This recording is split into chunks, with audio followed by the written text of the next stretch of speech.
A volta da prisão após condenação em segunda instância foi um dos assuntos de destaque das últimas semanas. Em 10 anos, o entendimento da Justiça sobre esse assunto mudou 3 vezes. A última decisão foi do Supremo Tribunal Federal, que no mês passado derrubou por 6 votos a 5 a possibilidade de prisão antes de esgotados todos os recursos. Líderes partidários da Câmara e do Senado decidiram priorizar a proposta de emenda à Constituição que está na Câmara, mas 43 senadores defenderam a tramitação simultânea do projeto de lei do Senado, que também permite a volta à prisão após condenação em segunda instância.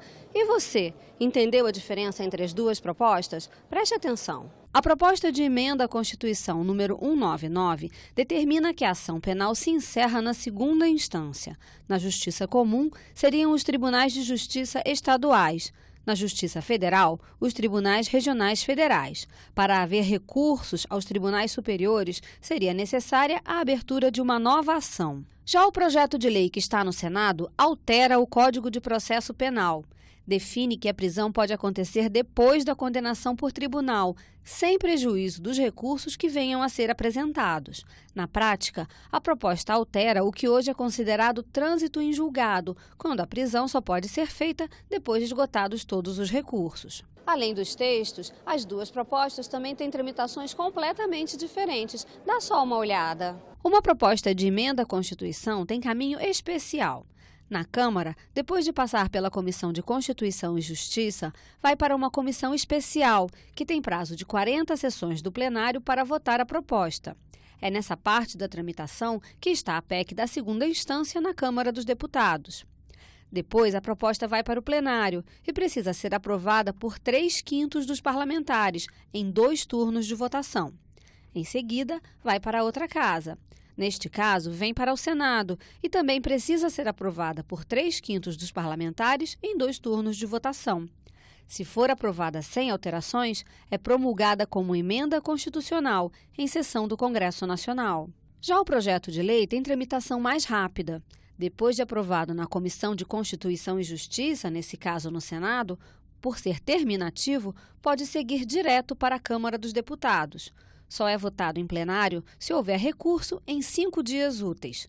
Como a prisão em segunda instância é um assunto bastante complexo, é esperado que haja recurso para apreciação pelo conjunto dos senadores em plenário. O ministro da Justiça, Sérgio Moro, diz que as duas propostas são válidas e possíveis e que o assunto é urgente. Eu tive notícia de um condenado por assassinato de policial que foi colocado em liberdade. Havia sido condenado em segunda instância, estava preso, foi colocado em liberdade.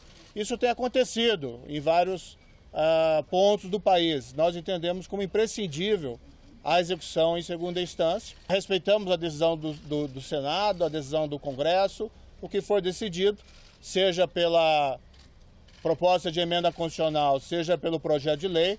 A minha avaliação pessoal é que ambos resolvem a questão. O que for decidido será evidentemente respeitado. Os deputados acreditam que a matéria vai ser apreciada com rapidez e votada no plenário da Câmara até março de 2020. Para o presidente do Senado, Davi Alcolumbre, apesar da tramitação da proposta de emenda à Constituição ser mais demorada, ela traz mais segurança jurídica.